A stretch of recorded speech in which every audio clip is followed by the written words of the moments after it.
Olá pessoal, sejam bem-vindos a mais um Espaço Heráclito.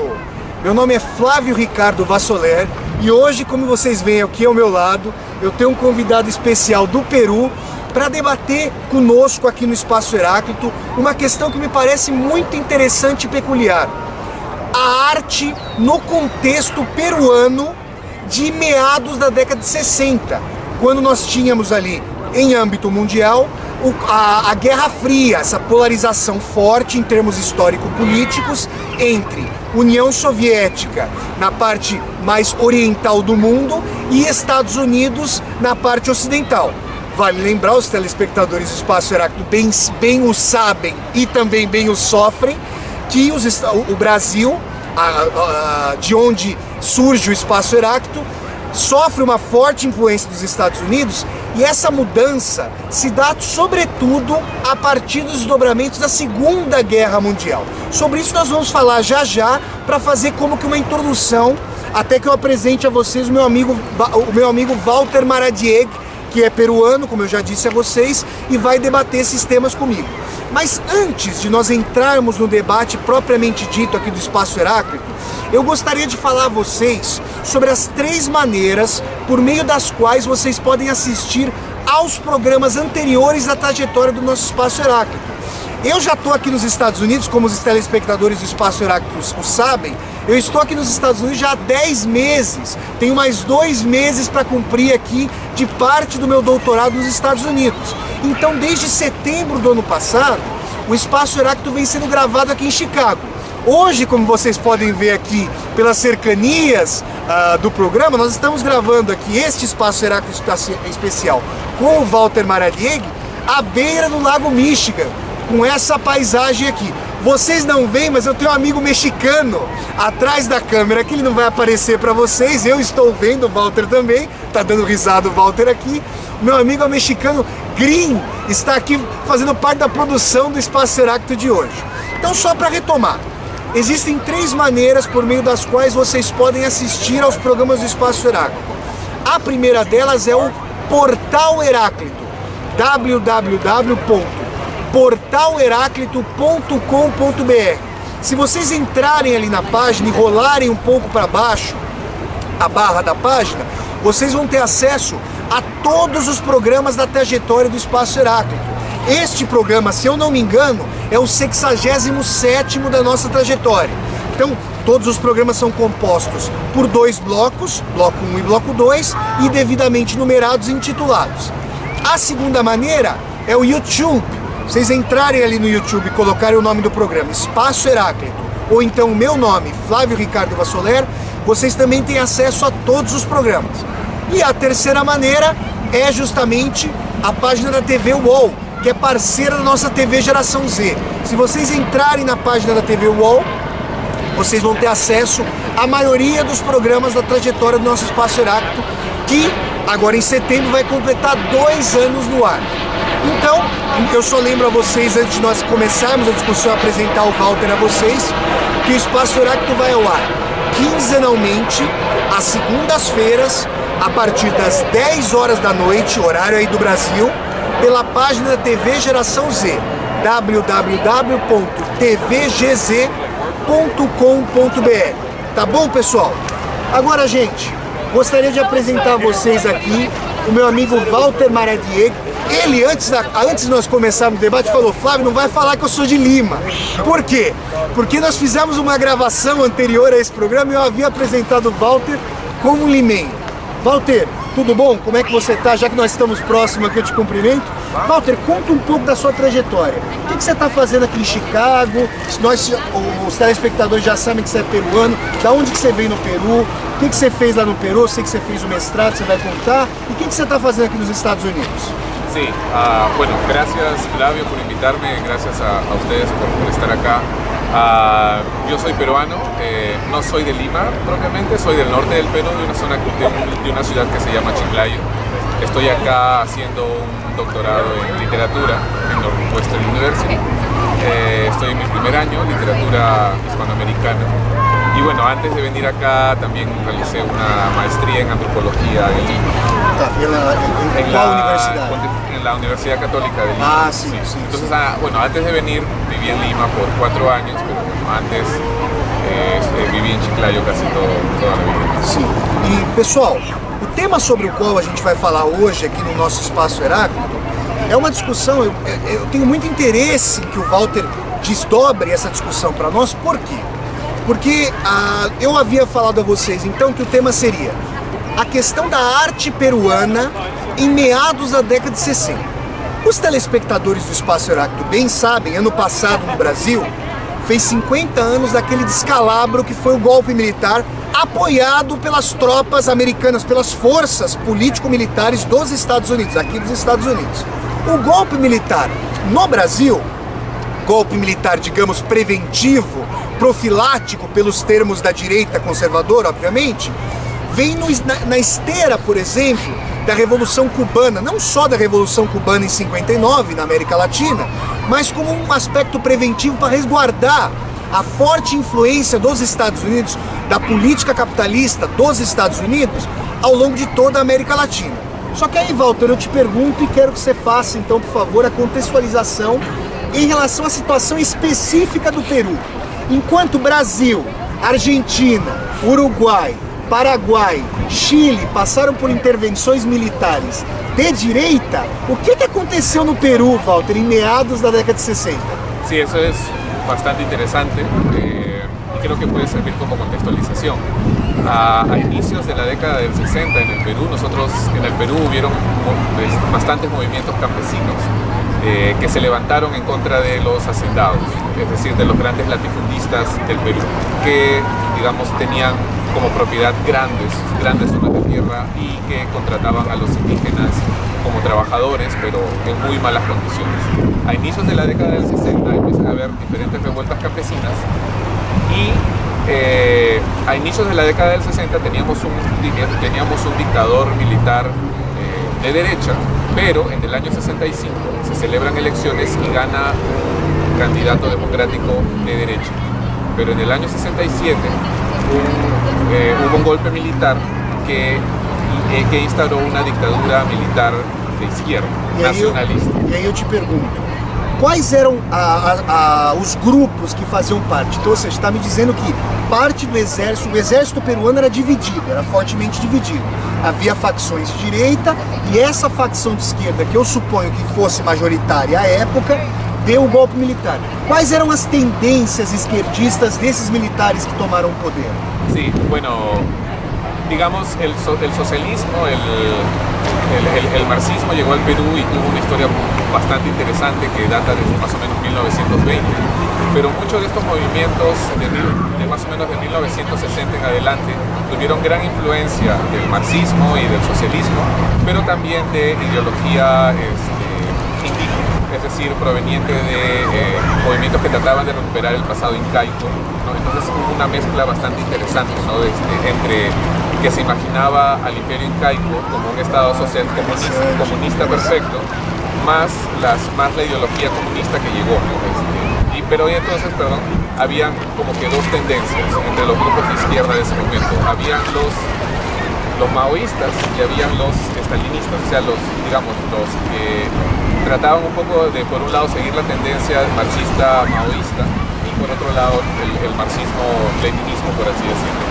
Entonces, pero estos grupos trataban de trabajar con movimientos indígenas para recuperar las tierras.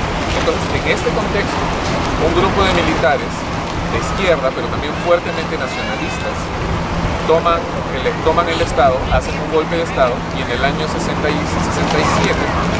celebran, mejor dicho, dictan una reforma agraria, donde las tierras, todas las tierras que les pertenecían a los hacendados en este tiempo, se les son arrebatadas, se les quitan y se les da la posesión a los campesinos para que ellos las administren. Então, pessoal, olhem que coisas interessantes. O Walter aqui fala de um sincretismo muito forte para a formação do pensamento esquerdista no Peru, que partia de divisões no próprio movimento socialista internacional entre União Soviética de um lado com uma tendência mais estadista, e China comunista de outro com uma tendência maoísta, para impulsionar os focos revolucionários ao longo dos países. Só que ele mostra também, isso é muito interessante, que o caráter nacionalista, que se nós falarmos em termos de ideias abstratas seria contraditório em relação ao internacionalismo socialista, mas que o caráter nacionalista de afirmar a identidade incaica, tradicional do Império Incaico no Peru, tem força contrária à elite peruana e se disseminou com uma força para galvanizar os camponeses, quando ele fala dos campesinos aqui, que é o termo em espanhol. Só que aí, Walter, nesse contexto bastante interessante que fez com que o Peru tivesse um golpe militar de esquerda e uma reforma agrária, algo que na América Latina tem laivos revolucionários, esse projeto de reforma agrária, como a gente vinha conversando, não foi tão bem sucedido em médio e longo prazo.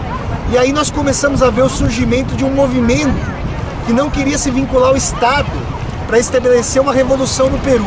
Como é que se deu? Explica pra gente de onde veio o Sendero Luminoso, o caminho da luz, e como ele surge no bojo do fracasso, digamos, dessa reforma agrária e desse golpe de esquerda. Sí, básicamente el Sendero Luminoso era un grupo que trató de seguir en un inicio la ideología maoísta. Porque hubo un momento de la historia de los grupos izquierdistas, de los grupos socialistas, en que se plantó una división. Por un lado, los que seguían a la Unión Soviética y sus tendencias estadistas, pero por otro lado los que seguían a las ideas maoístas y que decían esto de que del campo a la ciudad, que digamos hay que tomar el poder, ¿no? Desde ese punto de vista y bajo la lucha armada. Entonces, durante el año 67 al 75, donde este gobierno militar de izquierda estuvo vigente, este gobierno hizo la reforma agraria, pero también intentó hacer una reforma de educación y también una reforma bancaria, cosa que no pudo hacer porque los grandes oligarcas del Perú, que estuvieron asociados, por ejemplo, a medios de comunicación, a bancos y todo eso, pusieron muchas contras. Y en el año 75, los oligarcas, junto con Estados Unidos y contra las fuerzas de derecha, le hacen otro golpe de Estado a este militar de izquierda y ponen a otro militar de derecha en el año 75. Pero ya desde el año 68, pero ya desde las universidades, no desde el ejército ni desde la lucha armada, desde las universidades se empiezan a forjar movimientos maoístas que empiezan a considerar la lucha armada como una fuerte alternativa. Durante toda la década del 70, estos grupos se estuvieron tomando forma, ¿no? Y más o menos ya hacia finales de la década del 70, o sea 79-80, es que deciden que ya era hora de empezar la lucha armada, ¿no? Pero no empiezan en las grandes ciudades como Lima, sino empiezan en las zonas campesinas, ¿no? Y empiezan a hacer actos terroristas, a atacar al ejército, pero también a atacar a los indígenas, a los campesinos. Entonces son dos movimientos muy interesantes. E aí eu preciso te perguntar, no começo, quando se dá esse foco de luta armada, se forma o Sendero Luminoso, a partir de quadros intelectuais das universidades, qual é a posição dos camponeses? Eu só interrompo. Grim, estamos no tempo aí? Como é que está o tempo? Tá tudo certo, o Grim aqui da nossa produção tá aqui, vocês não podem ver, mas o nosso amigo Grim, mexicano, tá atrás da câmera, tá dizendo que tá tudo certo. Voltando aqui, qual foi a posição dos camponeses que deveriam receber esses movimentos da luta armada contra a contra-revolução, contra a contra-ditadura de direita que se implantou a partir de 75? Como é que os camponeses receberam esses movimentos da luta armada? Fue evolucionando. Al principio, más o menos a mediados de la década del 60, había mucho entusiasmo por este tipo de movimientos. Pero hay que recordar que todo este movimiento tipo Sendero Luminoso fue forjado dentro de las universidades. Entonces, durante mucho tiempo estuvo formándose solo dentro de las universidades, no salía. Es decir, sem conexão efetiva com as classes mais oprimidas. No. Solamente, digamos, el contacto con la realidad fuera de la universidad era muy poco, ¿no? Básicamente estaban estudiando, leyendo manuales sobre comunismo, sobre marxismo y estudiando la realidad y a partir de eso analizando. Pero durante mucho tiempo, es decir, casi 5 o 6 años estuvieron encerrados en la universidad Mientras tanto, los otros movimientos de izquierda con otro tipo de tendencias sí estaban en la calle, haciendo luchas, haciendo huelgas, ¿no? Haciendo reclamos al gobierno. Quando o Walter fala huelgas, são as greves. Você está falando dos movimentos grevistas tentando sabotar, não no limite ali da luta armada, quase armada, fazendo revoltas, piquetes, greves contra o governo ditatorial de direita que derrubou, então, como o Walter havia dito pra gente, o golpe, os militares de esquerda que estavam no poder.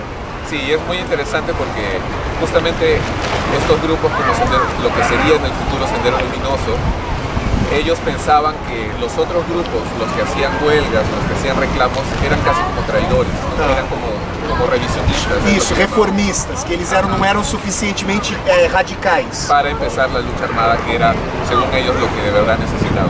Pero lo interesante también es que, en realidad, después de la reforma agraria, que fue en el año 67, ya no había un motivo para Sendero Luminoso para hacer la lucha armada, puesto que ya no habían hacinados.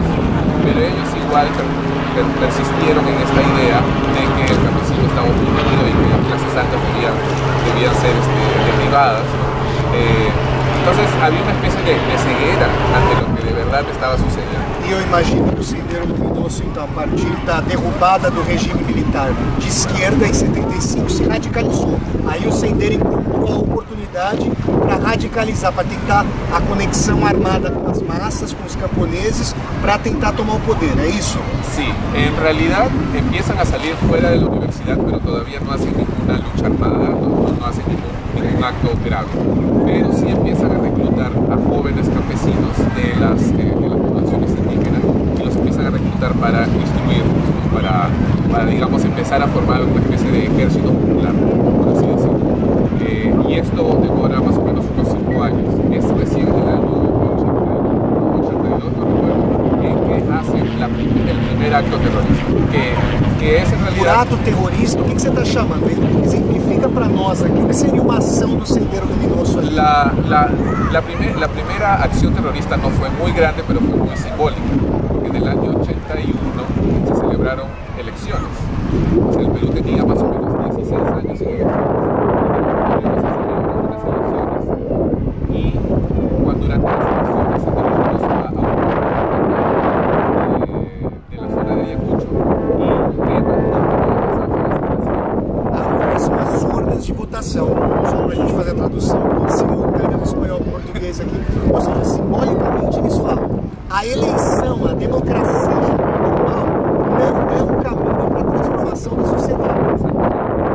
Y también, digamos, ellos creyeron que tenían más razón, porque quien gana en el año 81 era el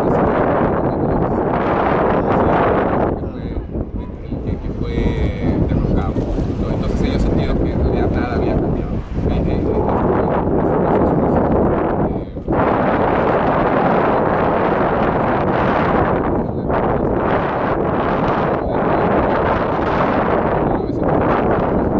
Es la época de conflicto.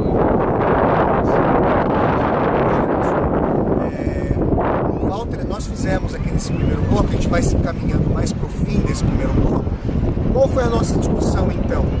A discussão entre mim e o Walter e vocês aqui, espectadores do Espaço Aráclito. Nós tentamos fazer uma visualização da peculiaridade do Peru, que, diferentemente de uma série de países aí da América Latina, esses países que passaram pelo Brasil, Argentina, Chile, Uruguai, Paraguai, países que passaram por golpes militares de direita, o Peru teve a peculiaridade de passar por um golpe militar de esquerda. Então, Walter fez uma visualização, mostrou para nós qual era o tipo de ativismo do Sendero Luminoso. Nós vamos terminando esse primeiro bloco do Espaço Aráclito e no segundo bloco eu quero voltar aqui para o Walter para nós desdobrarmos a discussão da atuação do Sendero Luminoso, da seara propriamente política, artística. O Walter vai discutir aqui conosco como é que o Sendero foi atuando na base político-armada, mas também tentando captar ideologicamente, por meio da arte, o espírito de revolução entre os camponeses, que seriam a grande base do Sendero. Então vamos fazer um rápido intervalo agora, Voltamos em pouco mais de 2 minutinhos com o segundo bloco deste nosso Espaço Heráclito, que discute o Walter Maradieghi, que é estudante de doutorado aqui na Northwestern University. Voltamos já já, pessoal!